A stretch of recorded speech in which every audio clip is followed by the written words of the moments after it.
have a Lamborghini Aventador. Today, we need to upgrade cluster style to LP770 and enable CarPlay.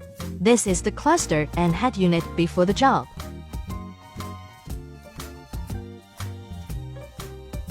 Alright, let's start.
Now the cluster works as a SVJ LP770.